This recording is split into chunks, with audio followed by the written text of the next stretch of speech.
بسم اللہ الرحمن الرحیم، السلام علیکم۔ آپ دیکھ رہے ہیں الف نیوز اور میں ہوں آپ کے ساتھ ماجد علی۔ شامل کرتے ہیں پاکستان اور دنیا بھر سے بریکنگ نیوز ہیڈ لائنز۔ امریکہ کی ایران پر دوبارہ حملوں کی دھمکی۔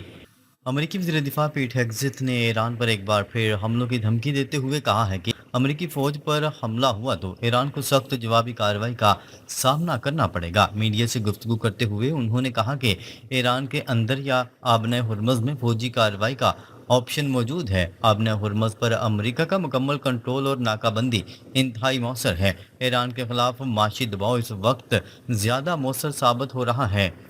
امریکہ نے ایران پر نئی پابندیاں عائد کرنے کا اعلان کرتے ہوئے ڈیجیٹل اثاثوں، ٹیکنالوجی، سونے، ایویشن اور بحری جہاز رانی سمیت 5 شعبوں کو ممکنہ ثانوی پابندیوں کے لیے نشانہ بنایا ہے۔ غیر ملکی خبرساں ایجنسی کی رپورٹ کے مطابق امریکی محکمہ خزانہ نے کہا ہے کہ ایران سے متعلق 60 اداروں، افراد اور جہازوں پر پابندیاں عائد کی گئی ہیں، جن میں متحدہ عرب امارات، ہانگ کانگ، چین، سنگاپور اور یورپ سے تعلق رکھنے والی بعض بروکر کمپنیاں بھی شامل ہیں۔ امریکی حکام نے ایران کو رقم کی منتقلی سے متعلق بعض لائسنس بھی معطل کر دیے ہیں۔ نئی پابندیوں کا مقصد ایران کے معاشی اور مالیاتی نیٹ ورک کو محدود کرنا اور پابندیوں سے بچنے کے لیے استعمال ہونے والے ذرائع کو روکنا ہے۔ امریکی وزیر خزانہ اسکاٹ بیسنٹ نے کہا ہے کہ صدر ڈونلڈ ٹرمپ ایران کے ساتھ معاشی تعلقات ختم کرنے کے لیے عالمی رہنماؤں سے رابطے کر رہے ہیں اور ہر ملک کو ایران کے ساتھ تجارت ختم کرنے کے لیے ڈیڈ لائن دی گئی ہے۔ امریکی وزیر خزانہ نے خبردار کرتے ہوئے کہا ہے کہ جو بھی ملک مقررہ مدت میں ایران کے ساتھ اقتصادی روابط ختم کرنے کے لیے اقدامات نہیں کریں گے، ان کے خلاف امریکی محکمہ خزانہ اپنے اختیارات استعمال کرتے ہوئے یک طرفہ کارروائی کرے گا۔ خبر کے اگلے حصے میں بات کرتے ہیں۔ ایران کے خلاف اقتصادی جنگ جاری رہی تو آبنۂ ہرمز سے تیل کا ایک قطرہ بھی گزرنے نہیں دیں گے، محسن رضائی نے امریکہ کو خبردار کر دیا۔ آبنۂ ہرمز بحری گزرگاہوں سے متعلق ایران اور عمان کے درمیان بات چیت آج ہوگی۔ ترجمان ایرانی وزارت خارجہ اسماعیل بقائی کا کہنا ہے کہ آبنۂ ہرمز سے تیل برآمد کرنے کے امریکی دعوے نفسیاتی جنگ کا حصہ ہیں۔ ایران نے بلغاریہ کو امریکی طیاروں کو ری فیولنگ سہولت دینے پر حملوں سے خبردار بھی کر دیا۔ ایران کی سپریم نیشنل سیکیورٹی کونسل کے سیکرٹری محسن رضائی نے خبردار کرتے ہوئے کہا ہے کہ ایران کے خلاف اقتصادی جنگ جاری رہی تو امن ہرمز سے تیل کا ایک قطرہ بھی گزرنے نہیں دیں گے۔ محسن رضائی نے کہا کہ ایران کے خلاف بار بار عائد کیے جانے والی امریکی پابندیاں نتیجہ خیز ثابت نہیں ہوں گی۔ پہلے بھی یہ اقدامات اپنے مقاصد میں ناکام ہو چکے ہیں۔ خبر کے اگلے حصے میں بات کرتے ہیں فیلڈ مارشل کی ایرانی قیادت سے ملاقات، آبنۂ ہرمز کھولنے اور تنازعات کے خاتمے کے لیے اقدامات پر غور۔ فیلڈ مارشل عاصم منیر نے ایران کے دورے کے دوران ایرانی صدر سمیت اہم رہنماؤں سے ملاقاتیں کی، جس میں کشیدگی میں مزید اضافے کی روک تھام، آبنۂ ہرمز کو دوبارہ کھولنے اور تنازعات کے جلد خاتمے کے لیے اقدامات پر تفصیلی تبادلہ خیال کیا گیا۔ آئی ایس پی آر کے مطابق فیلڈ مارشل عاصم منیر کا دورہ ایران مکمل ہو گیا۔ دورے کے دوران فیلڈ مارشل کے ہمراہ وزیر داخلہ محسن نقوی بھی موجود تھے۔ فیلڈ مارشل کا دورہ ایران پاکستان کی انفعال سفارتی کوششوں کا حصہ ہے، جو خطے میں کشیدگی کے خاتمے اور جاری امریکہ ایران تنازع میں جاری تعطل کو توڑنے کے لیے کی جا رہی ہیں۔ ملاقات کے دوران علاقائی امن کے قیام اور تمام تنازعات کو ڈائیلاگ اور مذاکرات کے ذریعے حل کرنے کے عزم کا اعادہ کیا گیا۔ آئی ایس پی آر کے مطابق گزشتہ روز ایران پہنچنے پر فیلڈ مارشل عاصم منیر کا استقبال ایرانی وزیر داخلہ سکندر مومنی اور دیگر اعلیٰ سول عسکری حکام نے کیا۔ آئی ایس پی آر نے مزید کہا کہ فیلڈ مارشل نے ایرانی صدر Masoud Pezeshkian, supreme national security council میں رہبر اعلیٰ کے نمائندے محسن رضائی، ایرانی پارلیمنٹ کے اسپیکر محمد باقر کالیباف، ایرانی وزیر خارجہ و ایرانی وزیر داخلہ سے ملاقاتیں کی۔ آئی ایس پی آر کے مطابق ملاقاتوں میں کشیدگی میں مزید اضافے کی روک تھام، آبنۂ ہرمز کو دوبارہ کھولنے اور تنازع کے جلد خاتمے کے لیے اقدامات پر جامع تبادلہ خیال کیا گیا۔ علاوہ ازیں علاقائی امن اور تنازعات کے مذاکرات کے ذریعے حل کے طریقہ کار پر بھی تبادلہ خیال کیا گیا۔ آئی ایس پی آر نے بتایا کہ ایرانی قیادت نے مذاکرات کشیدگی میں کمی اور تنازعات کے پرامن حل میں سہولت کاری کے لیے پاکستان کے تعمیری کردار اور مخلصانہ کوششوں کو سراہا۔ خبر کے اگلے حصے میں بات کرتے ہیں عمان کے ساحل کے قریب آئل ٹینکر پر پروجیکٹائل سے حملہ۔